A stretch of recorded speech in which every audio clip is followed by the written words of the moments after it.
What's up YouTube, and welcome back to another episode of Homebrew Subaru. In this episode we're going to be color changing some interior parts for the S13.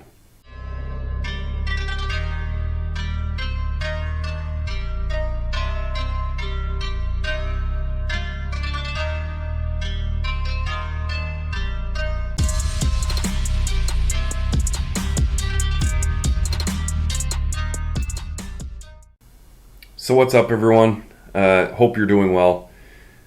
I've had a really good response on how the 240 has turned out so far. Good comments on the last video, and I put up an Instagram picture just of the front of the car yesterday, and that picture already has 240 likes, which is definitely the most likes I've ever gotten on an Instagram pic. So I guess it was tagged well, and it's a good looking picture of the front of the car. So I am actually pleased with how the car did turn out. I get a lot of traffic that just kind of does a U-turn here, a 3-point turn right beside me. And I have so many vehicles stop and just like look at the car that obviously it's something that people are attracted to looking at. So I've gone ahead and started working on the interior. When I bought the car, it didn't actually have an interior in it. It had two busted up seats. There's no headliner, there was no sun visors, there was no rear interior whatsoever, no carpet. So basically just the dash and two busted seats, and the rear seat. So it was about last year when I picked up that second car. It was just basically the scrapyard owner in town was picking up this car and taking it to his yard to, pretty much crush it. And I asked him to take that car right to my house because I knew there was a lot of parts on it that I could use, including the hood and a lot of the interior parts. Those were the things that were first on my mind. There is a lot of other parts I probably should have got from that car that I didn't, but it sat around for a bit too long and I wasn't active on getting the parts off of it. So I did get all the rear interior parts that I needed, and the problem with that is they were all this brown kind of tan color, right? Brown, I guess. So I've really needed to consider color changing them to kind of match what I already have in the car. And so I've gone about color changing most of the interior parts black. I basically used the same paint that I've been using for everything else. It bonds to plastic really well. So I've gone ahead and done most of the trunk carpet, the rear interior panels, a lot of the carpeted piece that goes around the inside of the trunk, the hideaway panel that kind of goes underneath the hatch panel. I've got all those pieces. All of them have been sprayed black. So I'm going to basically show you the results, and then we're going to go ahead and finish the trunk carpet piece because I only got it half done. And then as it sets after painting, I'll show you the end result of it, and then we'll discuss when I'm going to put these parts in and why I can't put them in right away. But I guess before I show you the actual pieces, I'll just kind of start putting up some of the before and after pics of the color of these pieces beforehand and then what they look like afterwards, because the color change is quite significant. Of course, spraying anything with black is gonna change the color of it, but I was surprised to see how well the actual paint was penetrating in there. And as long as you got one good pass, that's all you needed for all of this stuff. There's no second pass on anything, no second coat. Of course, applying spray paint to carpet is kind of one of those things that you kind of is going to get crispy or something, but as long as you do it right, it literally just stains the fabric, and then you don't have to worry about any excessive buildup. So these pieces are the trunk interior.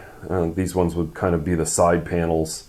You've got the hatch panel here and the rear of the trunk where the taillights would be, and then the hideaway panel that goes underneath the hatch.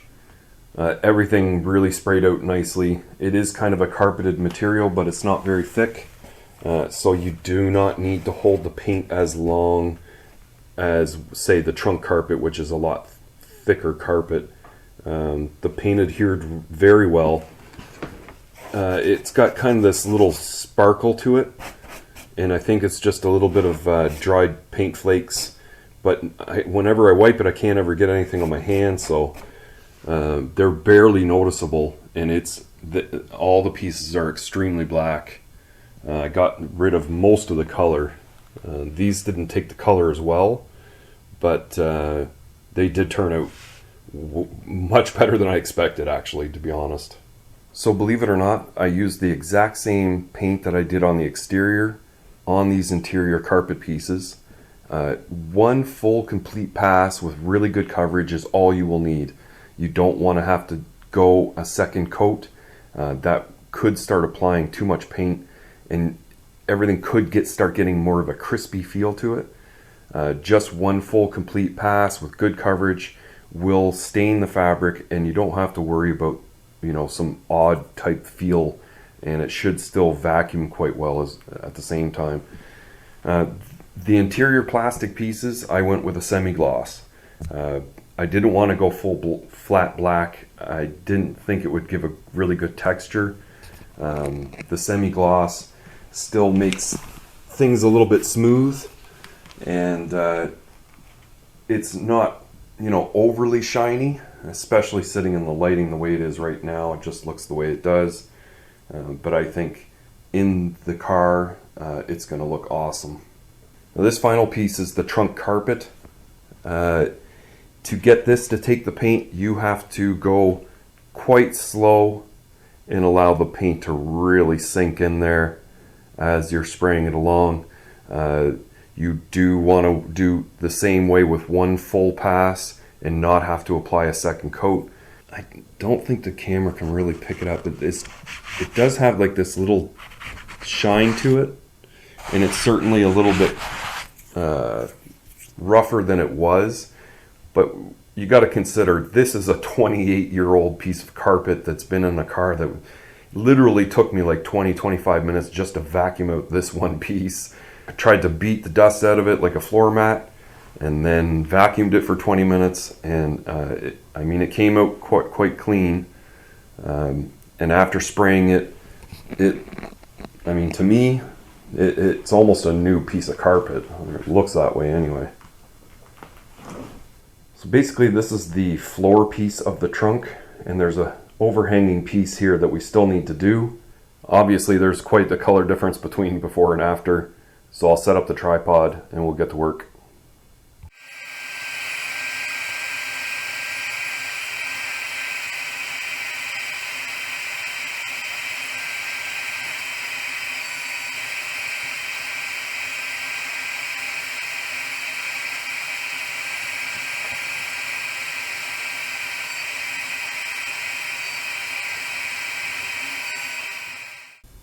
Now that I have this piece very well vacuumed, it didn't take as long to do because it's kind of the back piece to the rear seat, so it doesn't generally sit horizontally with a lot of stuff landing onto it. It's kind of vertical all the time. But there was a lot of hair and just little stuff that deep down into the fabric that I was able to get out. So now we're ready to paint. The same paint that I've been using. Getting it from Walmart. It is Rust-Oleum. Want to make sure you give the can a good shake. If I've never shown that, or you've never seen one before, this is just basically a pistol grip that you can apply onto the can, and then it's got a little depressor in there so that you can pull it like a trigger and hold it like a paint gun. This is probably the third one I've owned over many years. As soon as I saw it, I realized that it was something that I was going to regularly use, and eventually what happens is the little clip part wears out, and as you push down onto it, it pops the can off, so that's the time when you need to get a new one. They do last a long time, so yeah, I just absolutely love this thing. Can use it on any can too, it seems. It's got a little bit of a flex to it so it can attach to the can, and we are ready to spray. So what I'm going to do this, I'm really going to sink in the paint, much like the STI seats that I did for the RS. It's going to go a lot slower than normal, and your brain's going to tell you you don't want to stay there, you want to move the paint because you're going to have a run. But this is fabric, you don't have to worry about that. It's really going to sink in. Now, of course, you do want to move. You don't want to leave like a nice splash of paint in a certain spot, because I'm sure it will stand out. The carpet does have a little bit of deformation to it, so I might have to run around to the other side to get those, just get the trim around the edge here. There's a bit of stainage that we're going to be hiding, so this is going to turn out really nice, I know it. And I'll just start on this outside edge, and we'll probably do the other edge, and then just do a couple little spots in here, and I'll move to the other side.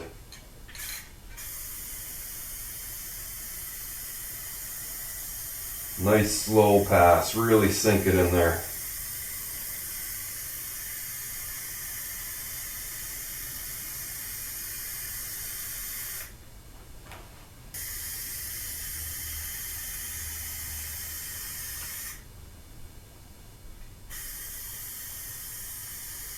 The same coming across the fabric.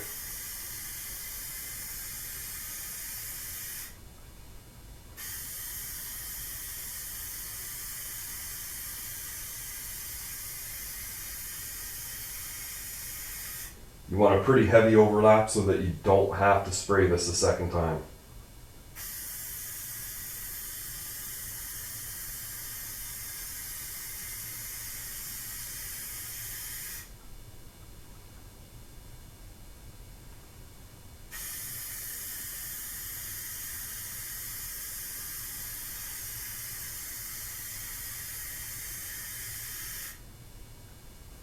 So I'm just going to spray out this in a quick time lapse, and then we'll allow it to dry, see what the end results look like.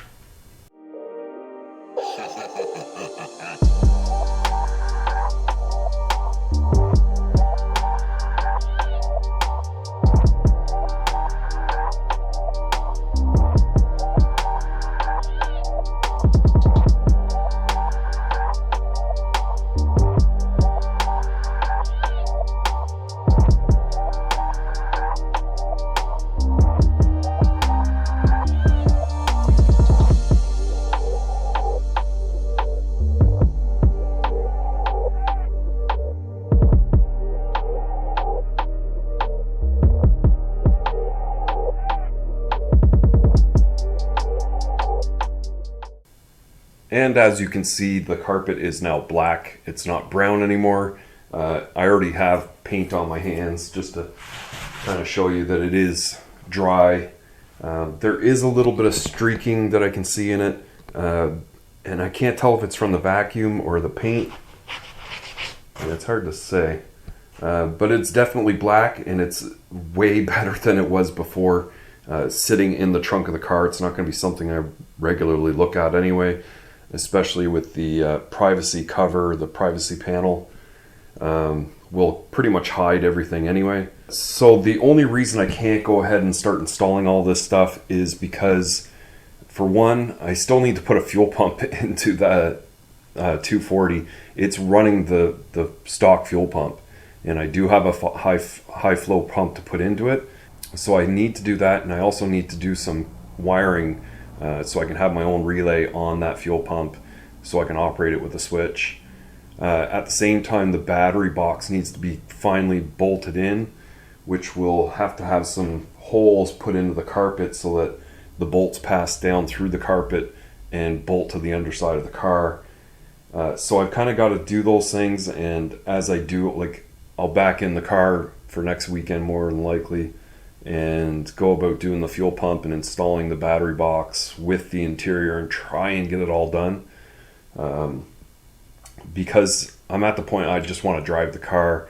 It's looking really good. It's still not finalized, but I'd like to at least get it on the street and drive it around a little bit. And yeah, I just want to thank everyone for all the support. Seeing the likes on the Instagram pic and people in the comments kind of liking how the car turned out. It's nothing special, like I keep on saying, but you know, for the time that I put into it, I can't wait to have some fun in that car. So besides this interior stuff, I've been doing other things, and I really want to continue trying to organize and clean up my garage. It's still just a complete mess from over the winter, and yeah, like I've installed one engine and pulled another, and really haven't done any major cleanup or organization. So I've got to concentrate on that, and then plan to pull the car back in and get some parts installed. So until then, if you like this video, definitely give it a thumbs up. And if you're new here and you haven't already, please consider hitting that subscribe button. Thank you again for all your support. We're getting closer to 5,000 subscribers now. Leave your questions and comments further down below, and I'll see you in the next one.